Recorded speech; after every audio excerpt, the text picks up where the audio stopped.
The Great Gatsby by F. Scott Fitzgerald. Once again to Zelda. Then wear the gold hat, if that will move her. If you can bounce high, bounce for her too, till she cry, Lover, gold-hatted, high-bouncing lover, I must have you. Thomas Park Dinvilliers. Chapter 1. In my younger and more vulnerable years, my father gave me some advice that I've been turning over in my mind ever since. Whenever you feel like criticizing anyone, he told me, just remember that all the people in this world haven't had the advantages that you've had. He didn't say any more, but we've always been unusually communicative in a reserved way, and I understood that he meant a great deal more than that. In consequence, I'm inclined to reserve all judgments, a habit that has opened up many curious natures to me, and also made me the victim of not a few veteran bores. The abnormal mind is quick to detect and attach itself to this quality when it appears in a normal person. And so it came about that in college I was unjustly accused of being a politician, because I was privy to the secret griefs of wild, unknown men. Most of the confidences were unsought. Frequently I have feigned sleep, preoccupation, or a hostile levity when I realized by some unmistakable sign that an intimate revelation was quivering on the horizon. For the intimate revelations of young men, or at least the terms in which they express them, are usually plagiaristic and marred by obvious suppressions. Reserving judgments is a matter of infinite hope. I am still a little afraid of missing something if I forget that, as my father snobbishly suggested, and I snobbishly repeat. A sense of the fundamental deficiencies is parceled out unequally at birth. And after boasting this way of my tolerance, I come to the admission that it has a limit.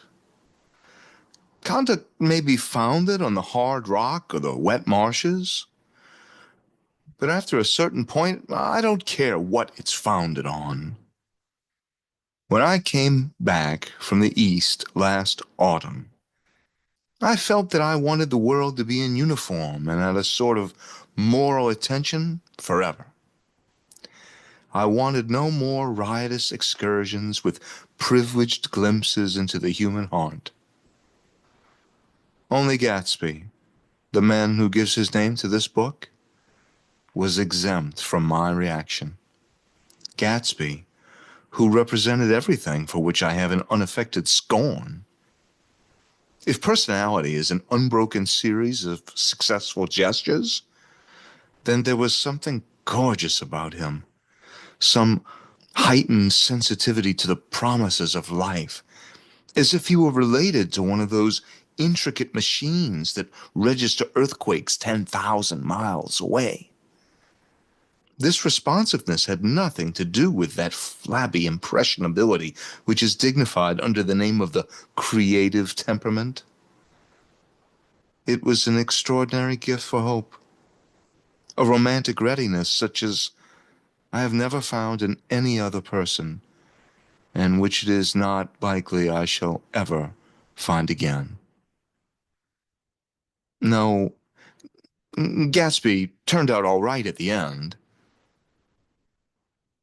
It is what preyed on Gatsby, what foul dust floated in the wake of his dreams, that temporarily closed out my interest in the abortive sorrows and short-winded elations of men. My family have been prominent, well-to-do people in this Middle Western city for 3 generations. The Carraways are something of a clan. We have a tradition that we're descended from the Dukes of Buick. But the actual founder of my line was my grandfather's brother, who came here in 51, sent a substitute to the Civil War, and started the wholesale hardware business that my father carries on today. I never saw this great uncle, but I'm supposed to look like him, with special reference to the rather hard-boiled painting that hangs in Father's office. I graduated from New Haven in 1915, just a quarter of a century after my father. And a little later, I participated in that delayed Teutonic migration known as the Great War. I enjoyed the counter raids so thoroughly that I came back restless. Instead of being the warm center of the world, the Middle West now seemed like the ragged edge of the universe. So I decided to go east and learn the bond business. Everybody I knew was in the bond business, so I supposed it could support one more single man. All my aunts and uncles talked it over for me as if they were choosing a prep school, and finally said, "Why, yes," with very grave, hesitant faces. Father agreed to finance me for a year, and after various delays, I came east permanently, I thought, in the spring of 22. The practical thing was to find rooms in the city, but it was a warm season, and I had just left the country of wide lawns and friendly trees. So when a young man at the office suggested that we take a house together in a commuting town, it sounded like a great idea. He found the house, a weather-beaten cardboard bungalow at $80 a month. But at the last minute, the firm ordered him to Washington, and I went out to the country alone.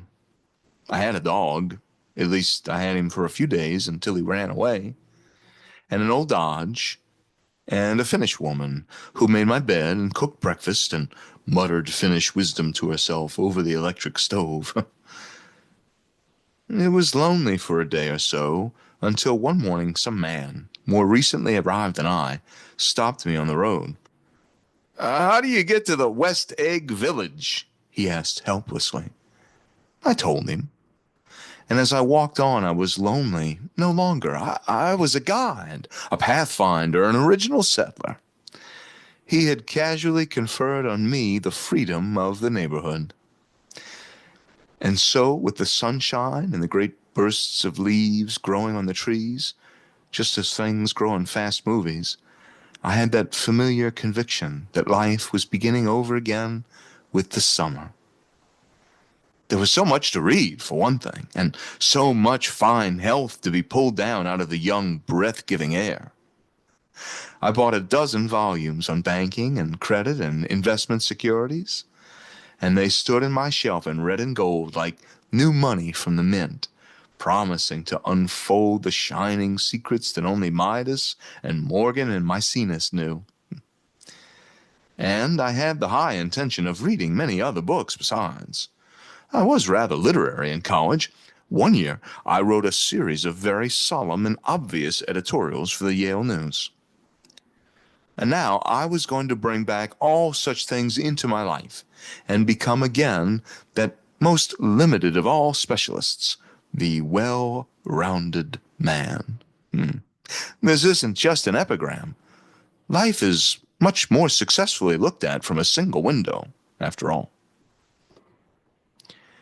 It was a matter of chance that I should have rented a house in one of the strangest communities in North America. It was on that slender, riotous island which extends itself due east of New York, and where there are, among other natural curiosities, two unusual formations of land. 20 miles from the city, a pair of enormous eggs, identical in contour and separated only by a courtesy bay, jut out into the most domesticated body of salt water in the Western Hemisphere, the great wet barnyard of Long Island Sound. They are not perfect ovals, like the egg in the Columbus story. They are both crushed flat at the contact end.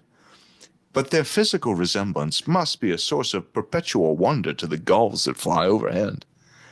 To the wingless, a more interesting phenomenon is their dissimilarity in every particular, except shape and size.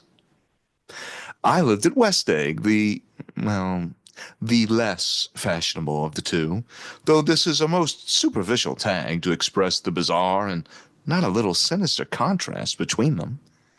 My house was at the very tip of the egg, only 50 yards from the Sound, and squeezed between two huge places that rented for 12 or 15,000 a season. The one on my right was a colossal affair by any standard. It was a factual imitation of some Hotel de Ville in Normandy, with a tower on one side, spanking new under a thin beard of raw ivy, and a marble swimming pool, and more than 40 acres of lawn and garden. It was Gatsby's mansion, or rather, as I didn't know Mr. Gatsby, it was a mansion inhabited by a gentleman of that name. My own house was an eyesore, but it was a small eyesore, and it had been overlooked. So I had a view of the water, a partial view of my neighbor's lawn, and the consoling proximity of millionaires, all for $80 a month. Across the Courtesy Bay, the white palaces of fashionable East Egg glittered along the water, and the history of the summer really begins on the evening I drove over there to have dinner with the Tom Buchanans. Daisy was my second cousin once removed. I'd known Tom in college, and just after the war I spent 2 days with him in Chicago. Her husband, among various physical accomplishments, had been one of the most powerful ends that ever played football at New Haven, a national figure in a way, one of those men who reach such an acute limited excellence at 21 that everything afterwards savors of anticlimax. His family were enormously wealthy. Even in college, his freedom with money was a matter for reproach. But now he'd left Chicago and come east in a fashion that rather took your breath away. For instance, he brought down a string of polo ponies from Lake Forest. It was hard to realize that a man in my own generation was wealthy enough to do that. Why they came east, I don't know.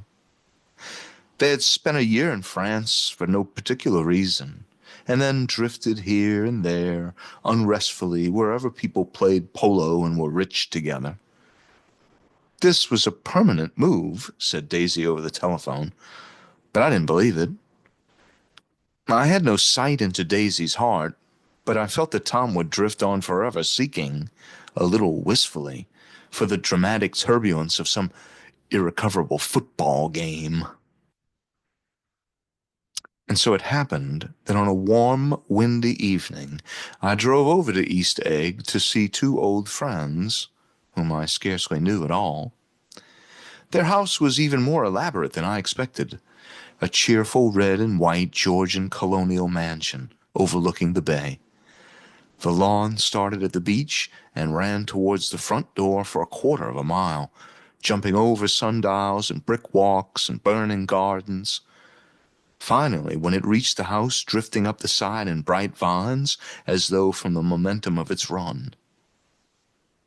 The front was broken by a line of French windows, glowing now with reflected gold and wide open to the warm, windy afternoon. And Tom Buchanan, in riding clothes, was standing with his legs apart on the front porch. He had changed since his New Haven years. Now he was a sturdy, straw-haired man of 30, with a rather hard mouth and a supercilious manner. Two shining, arrogant eyes had established dominance over his face and gave him the appearance of always leaning aggressively forward. Not even the effeminate swank of his riding clothes could hide the enormous power of that body. He seemed to fill those glistening boots until he strained the top lacing, and you could see a great pack of muscle shifting when his shoulder moved under his thin coat. It was a body capable of enormous leverage, a cruel body. His speaking voice, a gruff, husky tenor, added to the impression of fractiousness he conveyed. There was a touch of paternal contempt in it, even toward people he liked. and there were men at New Haven who hated his guts.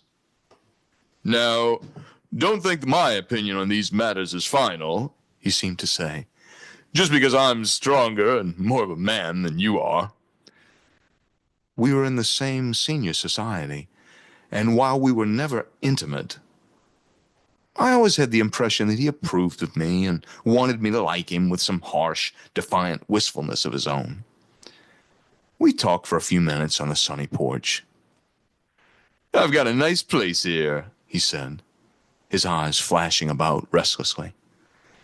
Turning me around by one arm, he moved a broad flat hand along the front vista, including in its sweep a sunken Italian garden, a half-acre of deep pungent roses, and a snub-nosed motorboat that bumped the tide offshore. It belonged to Domain, the oil man. He turned me around again, politely and abruptly. We'll go inside. We walked through a high hallway into a bright, rosy-colored space, fragilely bound into the house by French windows at either end. The windows were ajar and gleaming white against the fresh grass outside that seemed to grow a little way into the house. A breeze blew through the room, blew curtains in at one end and out the other like pale flags, twisting them up toward the frosted wedding cake of the ceiling, and then rippled over the wine-colored rug, making a shadow on it as wind does on the sea. The only completely stationary object in the room was an enormous couch on which two young women were buoyed up as though upon an anchored balloon. They were both in white, and their dresses were rippling and fluttering as if they had just been blown back in after a short flight around the house. I must have stood for a few moments, listening to the whip and snap of the curtains and the groan of a picture on the wall. Then there was a boom as Tom Buchanan shut the rear windows, and the caught wind died out about the room, and the curtains and the rugs and the two young women ballooned slowly to the floor. The younger of the two was a stranger to me. She was extended full length at her end of the divan, completely motionless, and with her chin raised a little, as if she were balancing something on it which was quite likely to fall. If she saw me out of the corner of her eyes, she gave no hint of it. Indeed, I was almost surprised into murmuring an apology for having disturbed her by coming in. The other girl, Daisy, made an attempt to rise. She leaned slightly forward with a conscientious expression. Then she laughed, an absurd, charming little laugh. And I laughed too, and came forward into the room. I'm paralyzed with happiness. She laughed again, as if she said something very witty, and held my hand for a moment, looking up into my face, promising that there was no one in the world she so much wanted to see. That was the way she had. She hinted in a murmur that the surname of the balancing girl was Baker. I've heard it said that Daisy's murmur was only to make people lean toward her, an irrelevant criticism that made it no less charming. At any rate, Miss Baker's lips fluttered. She nodded at me almost imperceptibly, and then quickly tipped her head back again. The object she was balancing had obviously tottered a little and given her something of a fright. Again, a sort of apology arose to my lips. Almost any exhibition of complete self-sufficiency draws a stunned tribute from me. I looked back at my cousin, who began to ask me questions in her low, thrilling voice. It was the kind of voice that the ear follows up and down, as if speech is an arrangement of notes that will never be played again. Her face was sad and lovely, with bright things in it, bright eyes, a bright passionate mouth. But there was an excitement in her voice that men who had cared for her found difficult to forget. A singing compulsion, a whispered, "Listen," a promise that she had done gay, exciting things just a while since, and that there were gay, exciting things hovering in the next hour. I told her how I had stopped off in Chicago for a day on my way east, and how a dozen people had sent their love through me. "Do they miss me?" she cried ecstatically. "The whole town is desolate. All the cars have the left rear wheel painted black as a mourning wreath, and there's a persistent wail all night along the North Shore. How gorgeous! Let's go back tomorrow, Tom. Then she added irrelevantly, You ought to see the baby. I'd like to. She's asleep. She's 3 years old. Haven't you ever seen her? Never. Well, you ought to see her. She's... Tom Buchanan, who had been hovering restlessly about the room, stopped and rested his hand on my shoulder. What you doing, Nick? I'm a bondman. Who with? I told him. Never heard of them, he remarked decisively. This annoyed me. You will, I answered shortly. You will if you stay in the East. Oh, I'll stay in the East, don't you worry, he said, glancing at Daisy and then back at me, as if he were alert for something more.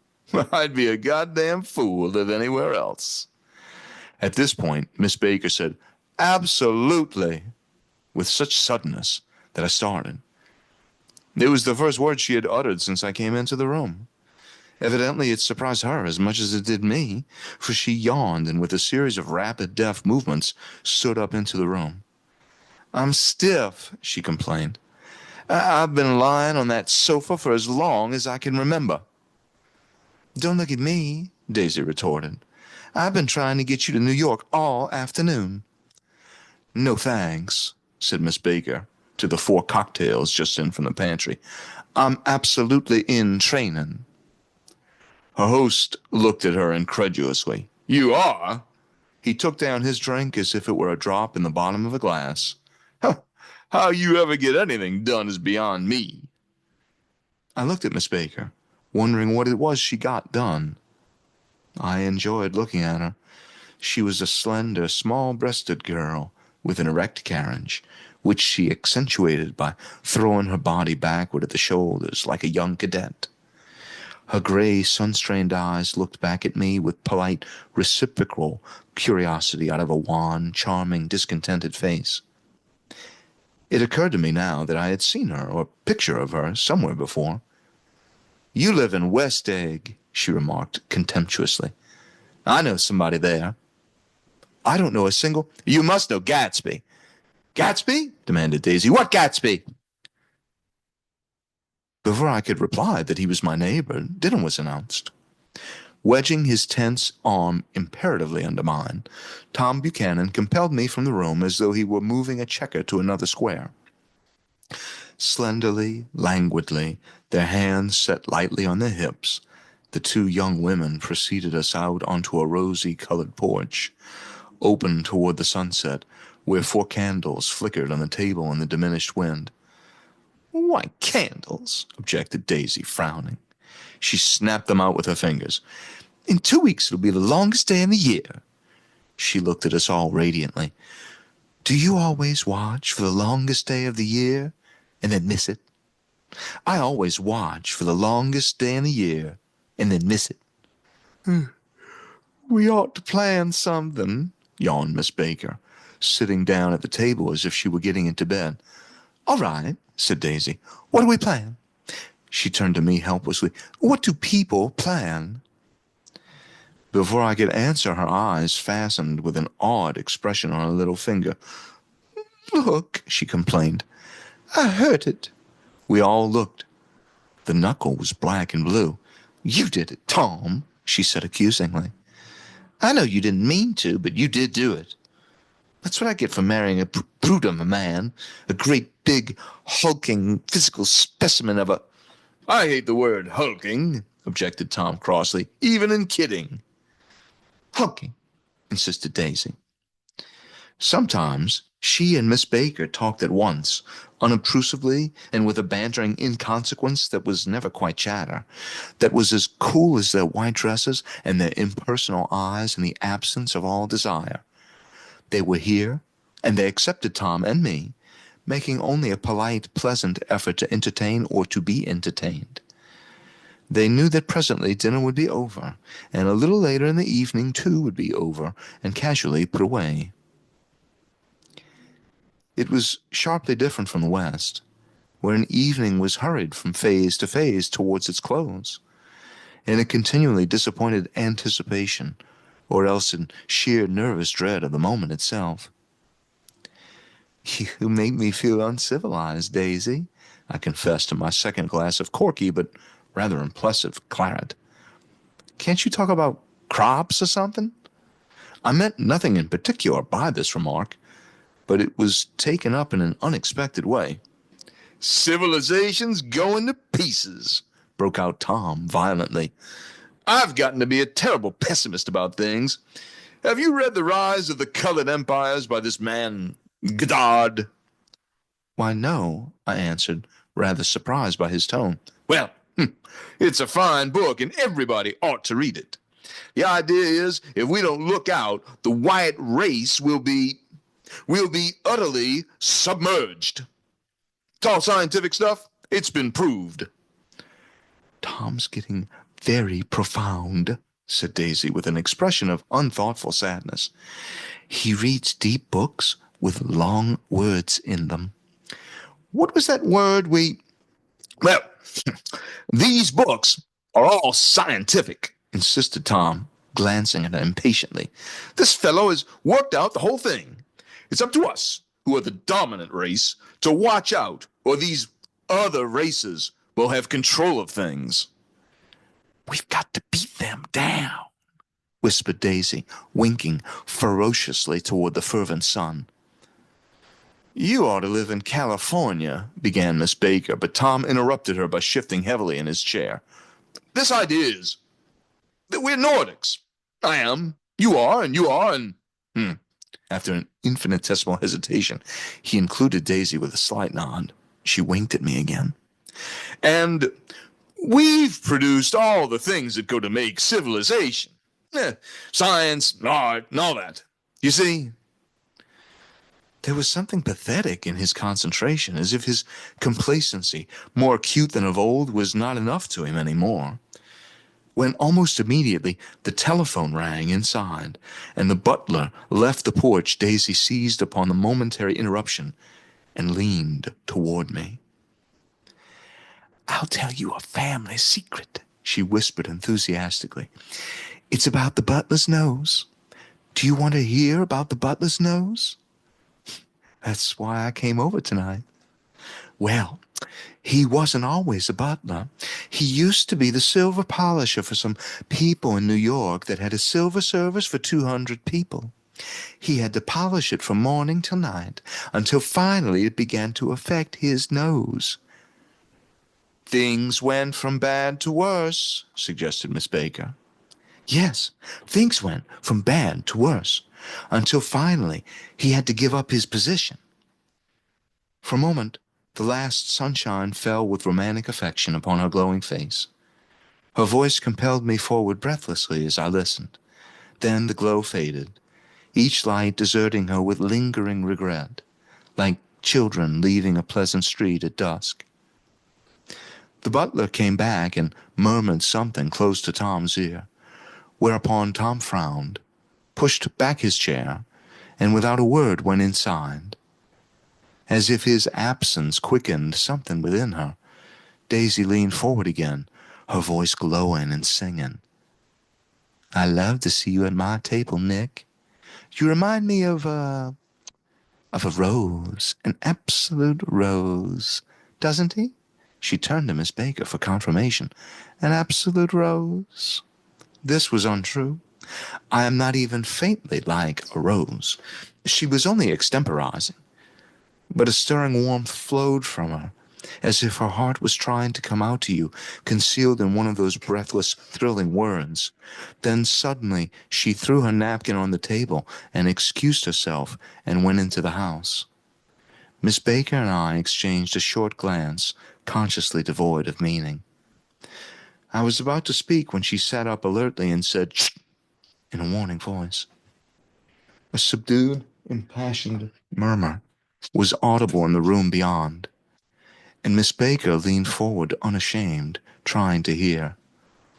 The murmur trembled on the verge of coherence, sank down, mounted excitedly, and then ceased altogether. This Mr. Gatsby you speak of is my neighbor, I began. Don't talk. I want to hear what happens." "Is something happening?" I inquired innocently. "You mean to say you don't know?" said Miss Baker, honestly surprised. "I thought everybody knew." "I don't." "Why?" she said hesitantly. "Tom's got some woman in New York." "Got some woman?" I repeated blankly. Miss Baker nodded. "She might have the decency not to telephone him at dinner time, don't you think?" Almost before I had grasped her meaning, there was the flutter of a dress and the crunch of leather boots, and Tom and Daisy were back at the table. "It couldn't be helped," cried Daisy with tense gaiety. She sat down, glanced searchingly at Miss Baker and then at me, and continued, "I looked outdoors for a minute, and it's very romantic outdoors. There's a bird on the lawn that I think must be a nightingale, come over on the Cunard or White Star Line. He's singing away." Her voice sang. "It's romantic, isn't it, Tom?" "Very romantic," he said, and then miserably to me, "If it's light enough after dinner, I want to take you down to the stables." The telephone rang inside, startlingly, and as Daisy shook her head decisively at Tom, the subject of the stables, in fact all subjects, vanished into air. Among the broken fragments of the last 5 minutes at table, I remember the candles being lit again, pointlessly, and I was conscious of wanting to look squarely at everyone, and yet to avoid all eyes. I couldn't guess what Daisy and Tom were thinking, but I doubt if even Miss Baker, who seemed to have mastered a certain hearty skepticism, was able utterly to put this fifth guest's shrill metallic urgency out of mind. To a certain temperament, the situation might have seemed intriguing. My own instinct was to telephone immediately for the police. The horses, needless to say, were not mentioned again. Tom and Miss Baker, with several feet of twilight between them, strolled back into the library, as if to a vigil beside a perfectly tangible body, while, trying to look pleasantly interested and a little deaf, I followed Daisy around a chain of connecting verandas to the porch in front. In its deep gloom, we sat down side by side on a wicker settee. Daisy took her face in her hands as if feeling its lovely shape, and her eyes moved gradually out into the velvet dusk. I saw that turbulent emotions possessed her, so I asked what I thought would be some sedative questions about her little girl. "We don't know each other very well, Nick," she said suddenly, "even if we are cousins. You didn't come to my wedding." "I wasn't back from the war." "That's true," she hesitated. "Well, I've had a very bad time, Nick, and I'm pretty cynical about everything." Evidently she had reason to be. I waited, but she didn't say any more, and after a moment I turned rather feebly to the subject of her daughter. I suppose she talks and eats and everything?" "Oh, yes." She looked at me absently. "Listen, Nick, let me tell you what I said when she was born. Would you like to hear?" "Very much."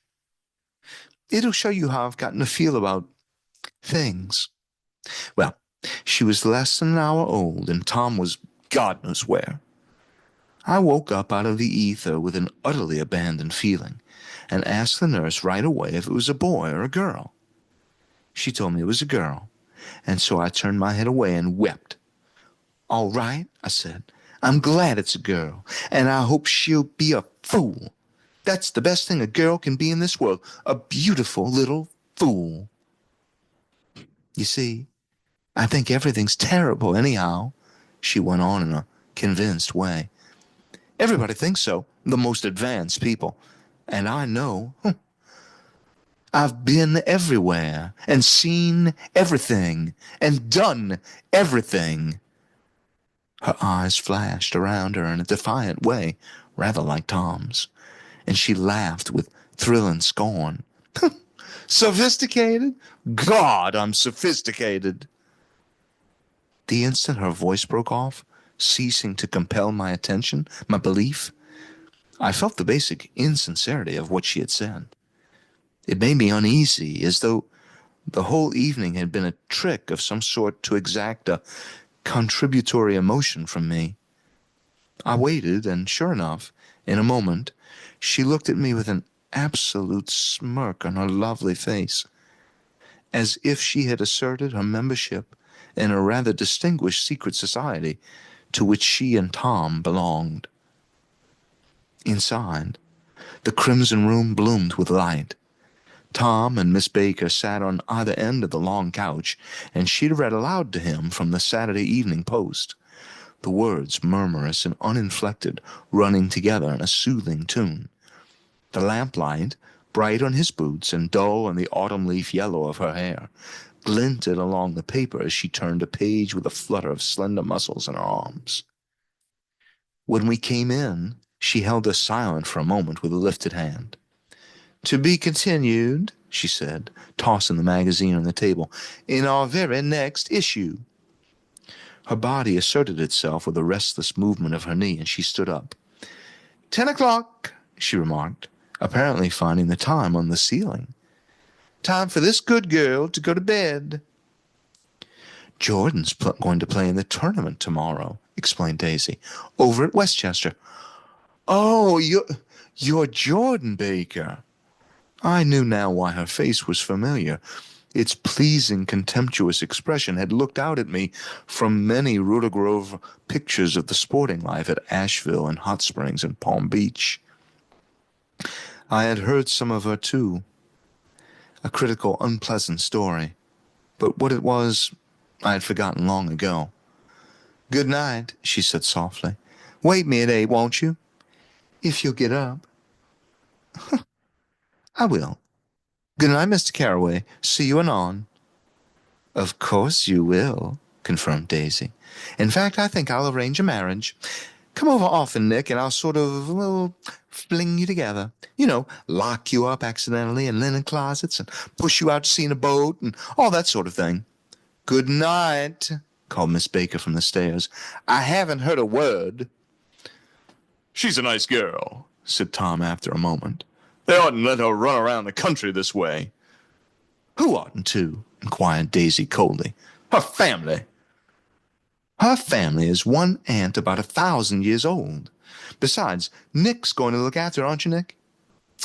"She's going to spend lots of weekends out here this summer. I think the home influence will be very good for her." Daisy and Tom looked at each other for a moment in silence. "Is she from New York?" I asked quickly. "From Louisville. Our white girlhood was passed together there. Our beautiful white—" "Did you give Nick a little heart-to-heart talk on the veranda?" demanded Tom suddenly. "Did I?" She looked at me. "I can't seem to remember, but I think we talked about the Nordic race. Yes, I'm sure we did. It sort of crept up on us, and first things you know—" "Don't believe everything you hear, Nick," he advised me. I said lightly that I had heard nothing at all, and a few minutes later I got up to go home. They came to the door with me and stood side by side in a cheerful square of light. As I started my motor, Daisy peremptorily called, "Wait! I forgot to ask you something. It's important. We heard you were engaged to a girl out west." "That's right," corroborated Tom kindly. "We heard that you were engaged." "It's a libel. I'm too poor." "But we heard it," insisted Daisy, surprising me by opening up again in a flower-like way. "We heard it from 3 people, so it must be true." Of course, I knew what they were referring to, but I wasn't even vaguely engaged. The fact that gossip had published the banns was one of the reasons I had come east. You can't stop going with an old friend on account of rumors, and on the other hand, I had no intention of being rumored into marriage. Their interest rather touched me and made them less remotely rich. Nevertheless, I was confused and a little disgusted as I drove away.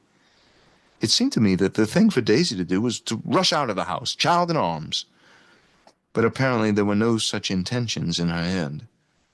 As for Tom, the fact that he had some woman in New York was really less surprising than that he had been depressed by a book. Something was making him nibble at the edge of stale ideas, as if his sturdy physical egotism no longer nourished his peremptory heart.